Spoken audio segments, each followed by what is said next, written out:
안녕하십니까? 자, 드디어 이제 1장 책임보험에 대한 강의를 시작하겠습니다. 자, 아까 이전에 오리엔테이션 시간에 말씀드렸다시피 이 책임근제 이 과목은 거의 책임보험으로 보시면 돼요. 그래서 이 1절에서 다루는 거는 이 책임보험의 법리, 책임보험의 어떤 내용으로 이루어졌는지, 우리가 뭘 봐야 되는지, 어떤 근거를 살펴봐야 되는지에 대한 내용으로 이루어져 있어요. 여기서 시험 문제 나올 거는 약술이 나올 수가 있겠는데요. 사실 근데 제가 시험 출제위원이 아니기 때문에 어떤 문제가 나올지는 정확하게 예측할 수는 없지만, 그래도 이 정도는 여러분이 좀 보셔야겠다라는 거를 설명드리면서 진행하도록 하겠습니다. 자, 1절 책임보험의 법리. 자, 첫 번째, 법률상 손해배상 책임. 책을 한번 읽어볼게요. 법률상 손해배상 책임의 발생 근거는, 그러니까 법률상 손해배상이 이게 법률상 손해배상이 성립한다, 아니면 이렇게 해서 발생한다 라는 거예요. 이 근거는 불법행위 책임과 채무 불이행 책임이다. 여러분들이 이 내용을 들어보셨을 수도 있겠지만, 불법행위는 다들 아시죠? 위법성이 있는 행위를 했다.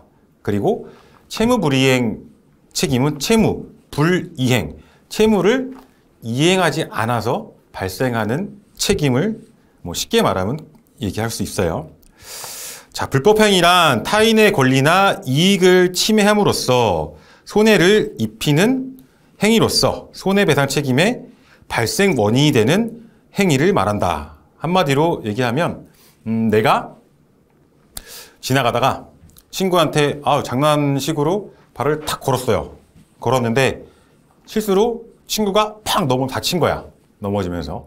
그랬을 때 나는 의도가 없었지만 내가 과실 또는 고의 이런 부주의로 다쳤으니까 이 친구가 이 사고로 발생한 손해를 물어줘야겠죠. 그래서 어떻게 보면 불법행위가 굉장히 넓은 개념인데, 아무튼 위법성이 있는 행위를 총망라해서 그러한 경우를 가해자가 아니면 내가 사용자로서 우리 피용인이 했을 때 제3자에게 책임을, 이거에 대한 손해를 배상해야 되는 그런 내용을 말합니다. 우리 채무 불이행 책임은 그냥 간단해요. 채권자와 채무자의 관계에서 채무자가 이제 채권자에게 이 채무를 이행하지 않았을 때 발생하는 손해배상 책임을 말해요. 어떻게 보면 이 채무 불이행 책임도 불법행위 책임의 한 종류라고 볼 수가 있어요. 근데 이제 중요한 건 이 채무 불이행 책임과 이 불법행위 책임 간의 차이점, 그리고 공통점, 그리고 요건에 대해서는 조금 알아볼 필요가 있을 것 같습니다. 채무 불이행 책임 한번 먼저 읽어볼게요.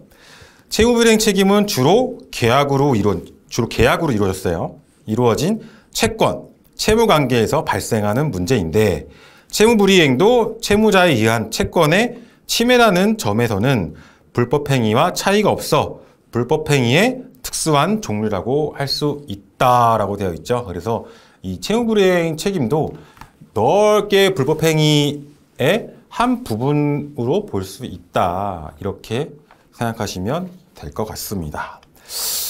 자, 그러면 교재 순서보다요, 다음 장을 넘겨보시면 이 4번 항목에 불법행위 책임과 채무 불이행 책임을 서로 비교하는 거, 그리고 두 책임이 같이 있을 때 뭐가 우선하여서 처리되는지에 대한 내용이 적혀져 있어요. 첫 번째를 먼저 보면 1번 두 책임이 경합, 그러니까 채무 불이행 책임과 불법행위 책임이 같이 있는 경우예요. 같이 있는 경우에는 어떻게 될 것인가 라고 했을 때, 첫 번째 청구권 경합서를 보면은 피해자가 두 청구권 중에서 어느 하나를 선택하여 행사할 수 있다는 이론으로 쭈쭈쭉 통설이다 라고 돼 있어요. 그러니까 이 두 개가 같이 있을 경우에는 피해자는 선택해서 나한테 유리한 방향으로 청구를 할 수가 있다라는 내용이에요. 통설이다. 다설의 얘기야. 이걸로 보통 해도 우리 판례나 이렇게 나오고 있다 하는 내용입니다. 두 번째, 법조 경합설. 이거는 간단하게 얘기하면 채무불이행 책임을 물어서 손해배상을 청구하는 게 피해자한테 더 유리하기 때문에 이게 채무불이행 책임이 우선한다라는 내용이에요. 근데 여러분, 이 설 같은 경우에는 그냥 이런 썰이 있다, 뭐 이 정도만 알아두시면 되고, 그냥 이 다설, 그래서 굳이 보실 거면, 다설은 이렇다 정도만 보시면 되고, 여러분이 깊게 뭐 보실 필요는 없을 것 같아요. 그래서 이러한 내용이 있다라고 보시면 될 것 같고, 자, 중요한 거는 이 채무불이행 책임과 불법행위 책임에 대한 비교하는 게 중요해요. 아까 이제 예를 들어 시험 문제에 이 채무불이행 책임과 불법행위 책임을 서로 비교하시오라고, 비교해서 기술하시오라고 문제가 뭐 나온다면은 이 앞으로 다음에 나올 내용들을 이제 작성해 주시면 되겠죠. 물론 뭐 정의도 간단하게 뭐 작성해 주시면 좋겠고, 아무튼 요 다음에 나올 내용이 중요한데, 요 책에 없는 내용이라서 제가 조금 한번 판서를 좀 할게요. 이 판서한 내용은 이 채무불이행 책임과 불법행위 책임에 대한 요건을 한번 적어 볼게요. 먼저 이제 채무불이행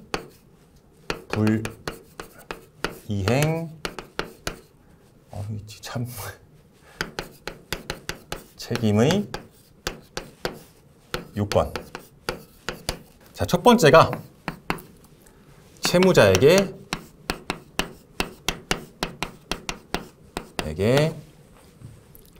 채무가 있고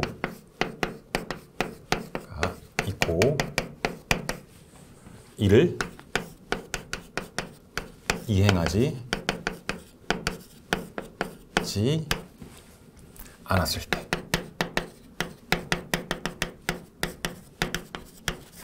그 시간 너무 날아가는데.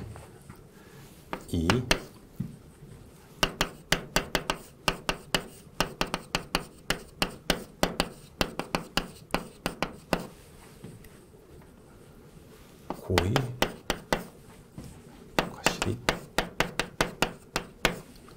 존재할 것.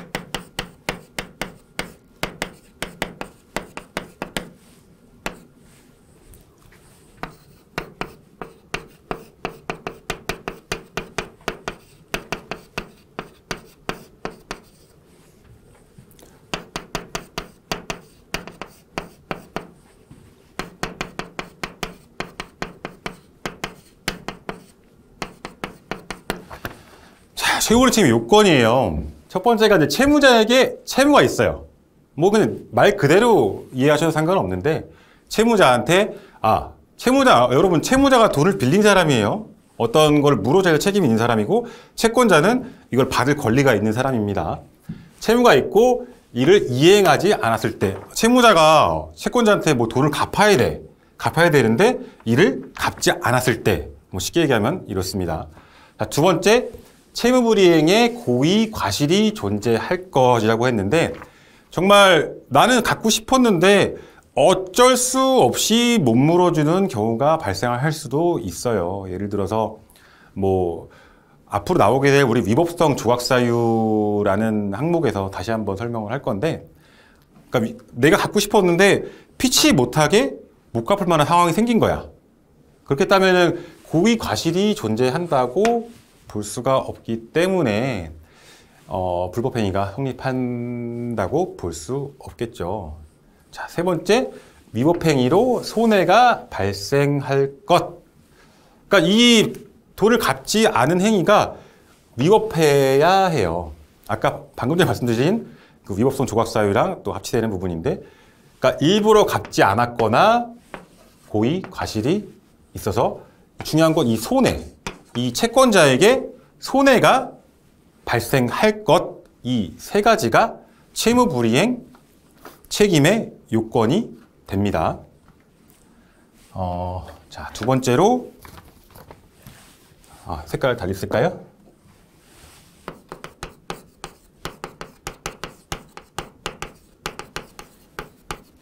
불법행위 책임이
이 채무불이행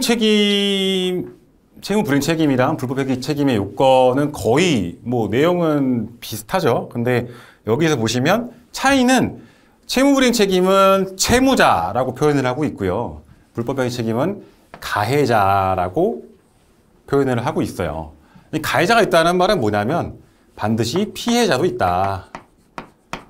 이 피해자 이 손해를 본 사람, 이 사람이 피해자가 있겠죠. 그래서 우리 나중에 이제 실무에서는 어떤 뭐 일상생활 배상 책임 보험이라든지 이렇게 사고가 나서 이제 보험사에서 처리를 할 때 보험사에서는 합의서라는 걸 받아요. 거기 보면 가해자가 있고 피해자가 있고 피해자는 가해자로부터 가해자인 뭐 보험사 어디로부터 얼마를 받기로 하는 것으로 합의를 마무리한다. 그래서 합의를 봐야 되겠죠. 그래서 마무리가 되는 건데 아무튼 가해자의 고의 또는 과실이 있어야 된다라는 얘기예요. 내가 뭐 실수로 다치게 했던 아니면 일부러 때렸던 뭐 어떤 이런 고의나 과실이 있어야 된다는 얘기죠.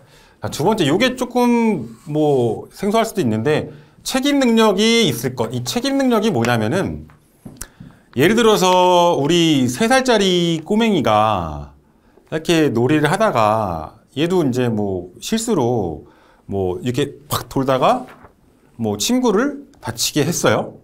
아니면 뛰다가 서로 부딪혀서 다치겠단 말이죠. 그럴 때 얘한테 책임을 물을 수 있느냐라는 거예요. 우리 법에서는 이 얘한테는 상위 미성년자에게 책임을 물을 수 없겠죠. 이 행위에 대한 책임을 못 지기 때문에. 그래서 감독자, 쉽게 말하면 부모한테 이제 이거에 대한 책임을 묻죠. 그래서 책임 능력이 있어야 불법행위 책임이 성립을 한다. 그러니까 뭐 3살짜리 꼬맹이가 다른 사람을 다치게 했을 경우에는 누가 책임을 지냐면 부모가 책임을 당연히 져야겠죠. 아니면 뭐 할머니한테 맡겼는데 사고가 났다. 그러면 부모랑 할머니가 동시에 같이 책임을 진다던가 뭐 이런 식으로 되겠죠. 자, 그리고 위법한 행위 때문에 손해가 발생할 것. 그러니까 이런 행동 때문에 반드시 내가 손해가 있어야 돼요. 손해가 없으면 뭐 아무것도 아니겠죠. 물어줄 게 없잖아요. 손해가 없으면 물어줄 게 없기 때문에 손해가 발생해야 이 불법행위 책임의 요건에 성립이 된다라는 얘기입니다. 자, 그래서 이제 책을 좀 보자면은 그 두 책임의 공통점을 먼저 얘기를 하면 첫 번째가 귀책 사유의 존재. 한마디로 이제 고의 과실 이게 있어야겠죠. 자, 두 번째 손해배상의 범위. 손해배상의 범위는 우리가 이제 손해를 이제 구분을 할 때 뭐 다음에 또 언급을 하겠지만 손해를 구분을 할 때 통상의 손해와 특별 손해로 구분을 뭐 할 수가 있어요. 통상의 손해는 뭐냐면 우리 이제 법에서 모든 손해배상 처리의 기본이 되는 손해인데 이제 어떤 그 사고가 발생했어요. 그러면 당연히 이 정도는 손해가 났을 거야. 당연히 이 정도는 뭐 피해를 입었을 거야 라고 하는 게 우리가 통상의 손해를 얘기하고, 이 특별 손해는 뭐냐면 그 상황에서 이제 특별한 사유로 발생한 손해예요. 예를 들면 내가 이제 길을 걸어가고 있는데 어떤 사람이랑 부딪혀서 넘어졌는데 다리가 부러졌어요. 다리가 팍 부러진 거야. 부러지면은 뭐 다리가 부러지면은 뭐 병원 가고 치료비 당연히 나오겠죠. 근데 이 사람이 때마침 100억짜리 계약을 앞두고 있었어요. 그래서 100억짜리 계약을 날려버린 거야. 사고가 나가지고. 그랬을 때 이 100억을 우리가 특별 손해라고 얘기를 해요. 왜냐면 이거는 일반적이지가 않잖아요. 우리가 이렇게 사고가 났을 때 당연히 100억짜리 손해가 날 거라 생각해요? 이 사람은 100억을 들고 막 가고 있어. 난 이 사람 100억이 있을 거라 당연히 예상돼. 이렇게 안 하잖아요. 그죠? 일반적으로 발생할 수 있는 뭐 치료비라든지 아니면 휴업수나 이 정도를 얘기하지 100억에 대한 손실을 얘기하지 않기 때문에 이런 경우를 이제 특별 손해라고 얘기를 하는데, 이거는 이제 우리가 손해배상에서 물어주지 않아요. 왜냐면 이런 것까지 물어주면 너무 이제 가해자의 책임이 너무 무겁게 묻는다라고 볼 수 있기 때문에 우리 특별 손해는 우리 보험에서 아니면 또는 법에서 이제 물어주라고 하지 않습니다. 근데 이제 예외적으로 이제 얘랑 나랑 둘이 경쟁 업체야. 근데 이제 바이어가 있는데 이제 100억짜리 계약을 이쪽이 더 이제 하러 가고 있었어요. 둘이 같이 하러 가고 있었는데 얘를 다리를 걸어갖고 잡아들이면 못 오겠지? 이 100억짜리 계약 내가 딸 거야. 해가지고 이제 이 사람은 그래서 계약에 실패를 하고 나는 계약에 결제 성공을 했어. 그럴 경우에 이 사람이 이 사람한테 손해배상 책임을 물을 수 있느냐? 그때 특별손해라고 안 돼요? 이게 아니라 이 사람은 알고 있었기 때문에 특별손해까지도 우리 법에서는 물어줘라고 하고 있어요. 근데 보험에서는 안 되겠죠? 왜 안 될까요? 왜냐면 고의잖아. 고의는 이렇게 보험에서 담보하지 않습니다. 우리 보험의 가장 큰 성질이 뭐예요? 우연성이지 않습니까? 이 고의는 우연성을 위배하기 때문에 이렇게 일부러 다리를 걸어 잡아뜨려서 이런 경우에는 당연히 보험에서는 담보하지 않을 수밖에 없겠죠. 그래서 한마디로 이 배상 책임, 이 책임보험에서는 특별손해는 담보를 하지 않는다라고 특수한 종류를 제외한, 특수한 보험의 종류를 제외하고 보셔도 무방할 것 같습니다. 뭐 나중에 차후에 또 내용이 나오게 되면 조금 더 깊게 설명을 드려보도록 할게요. 자, 그래서 이 얘기가 왜 나왔냐? 이 손해배상의 범위, 그래서 이 채무불이행 책임과 불법행위 책임, 이 두 책임 모두 통상의 손해를 범위로 해서 보상을 한다라는 얘기를 드리고 싶었어요. 아유, 너무 얘기가 길었네. 자, 세 번째죠. 손해배상의 방법. 이거는 우리 금전보상을 둘 다 원칙으로 하고 있어요. 현물을 보상을 하는 게 아니라 금전보상을 원칙으로 하고 있다. 뭐 예외적인 경우를 제외하고 일반적으로 금전보상을 원칙으로 하고 있다. 이렇게 보시면 되고요. 과실상계. 그러니까 이제 이 채무불이행 책임을 이행하는 데 있어서도 내가 채권자인데 채무자는 돈을 갚으려고 하는데 내 개인 사정으로 못 갚아서 어떤 추가 손해가 생겼어요. 그럼 채무자가 이 손해를 물어줄 필요까지는 없지 않습니까? 이제 그런 내용도 총손해에서 상기할 수가 있고, 불법행위에서는 예를 들어 걸어가다가 이렇게 미끄러졌어요. 그런데 앞에 뭐 이물질이 있었어.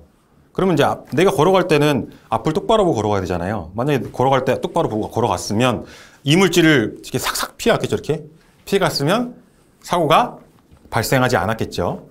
그런 전방주시 불이행에 대한 피해자의 과실을 물을 수가 있어요. 그래서 그런 피해자 아니면 또 채권자가 가진 그 과실만큼은 상계한 후에 손해배상금을 지급을 한다라는 내용이에요. 자, 손해배상자의 대위. 이건 뭐냐면 대위라고 하는 말은 좀 어려운데 다음에 자세하게 설명을 드릴 건데 쉽게 말하면은 이제 자전거 있잖아요. 자전거가 사고가 났는데 이제 자전거가 이제 아예 망가져서 못 쓰게 된 거예요. 자전거보다 자동차를 예를 들게요. 자동차가 이제 사고가 나서 전송이 됐어요. 전송이 됐는데 이제 수리해서 이제 수리하는 비용이 이제 새 거를 그 보험 가액을 초과하는 경우에 이제 보험사는 그 전액을 다 전소처리가 지급을 하잖아요. 그럴 때 이제 그 자동차는 가져오겠죠. 왜냐면 부품이라도 팔아야 되니까. 그래서 그런 경우에 돈을 다 주면은 이 권리를 대신해서 취득을 한다.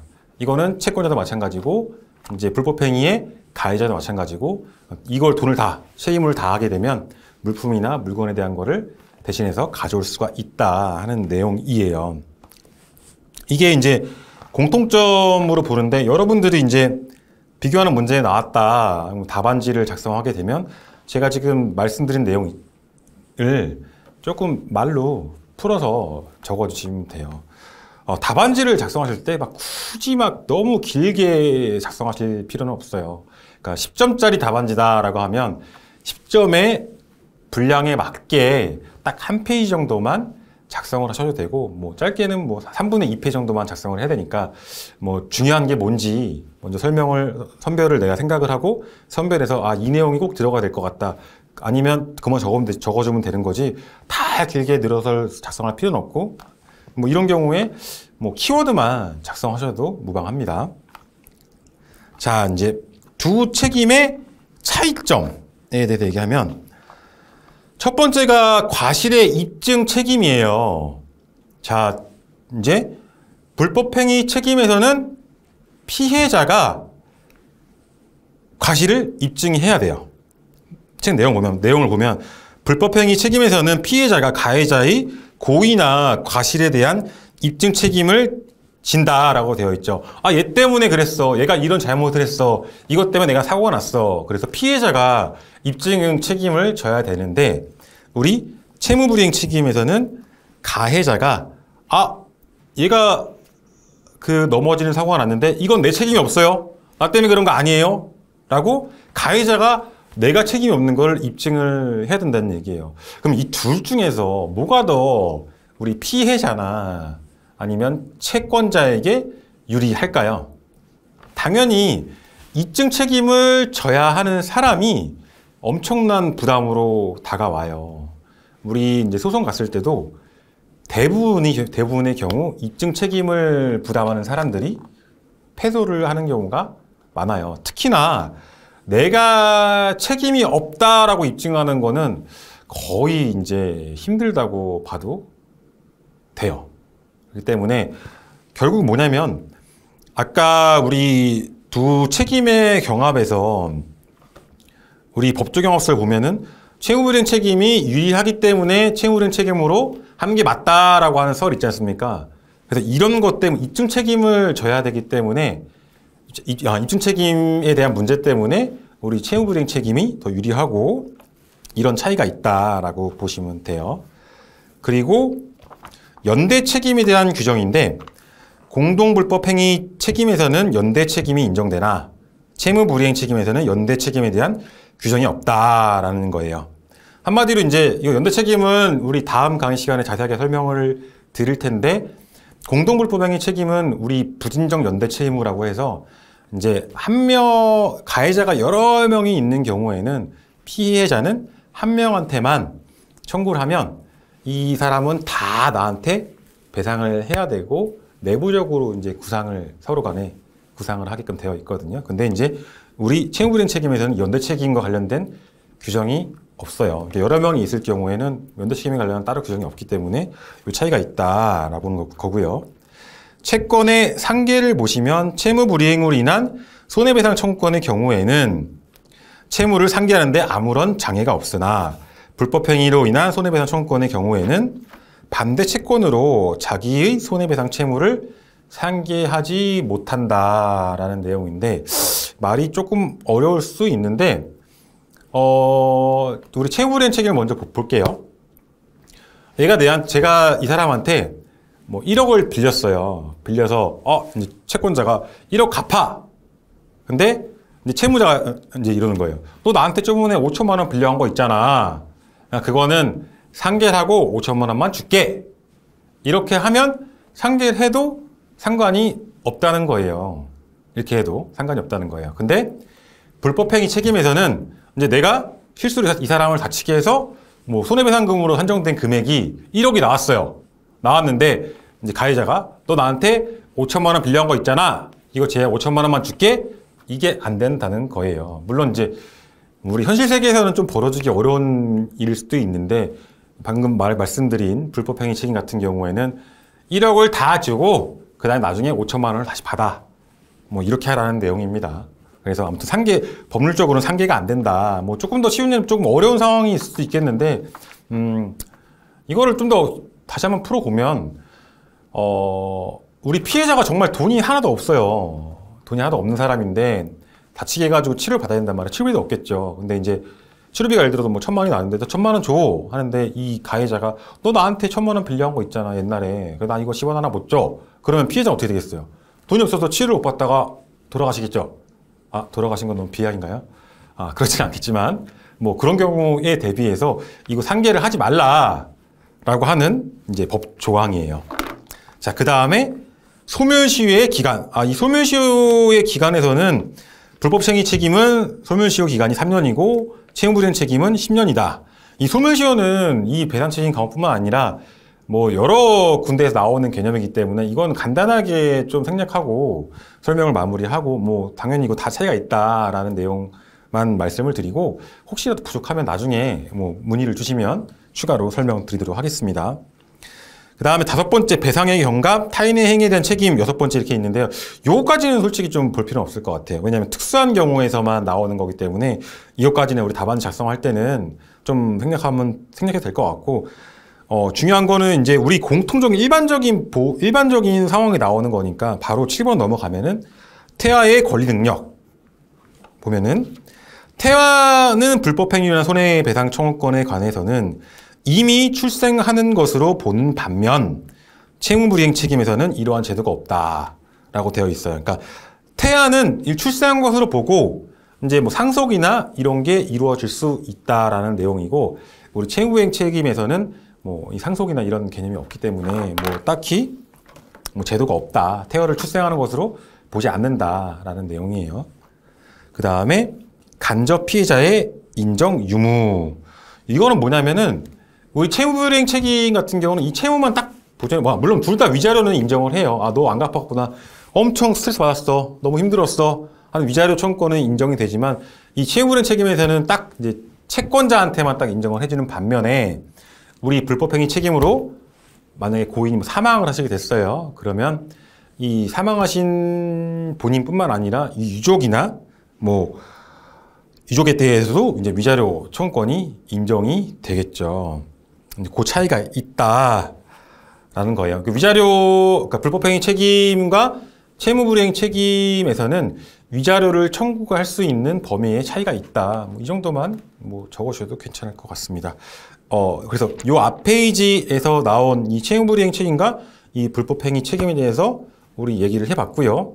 이게 뭐 경합이 되는 경우는 어떻게 되는지, 공통점은 무엇이 있는지, 차이점은 무엇이 있는지에 대해서 이번 시간은 얘기를 해봤어요. 그래서 우리 시험 문제가 채무불이행 책임과 불법행위 책임에 대한 공통점과 차이점을 비교해서 설명하시오라고 문제가 나오면 제가 쭉 지금까지 말씀드린 내용을 답안지로 쭉 적어 주시면 되는데 이렇게 해보면 내용이 너무 많잖아요. 그러니까 중요한 키워드만 작성하셔서 적어 주셔도 될 것 같습니다. 이번 시간은 이걸로 마치고 다음 시간 때 뵙겠습니다.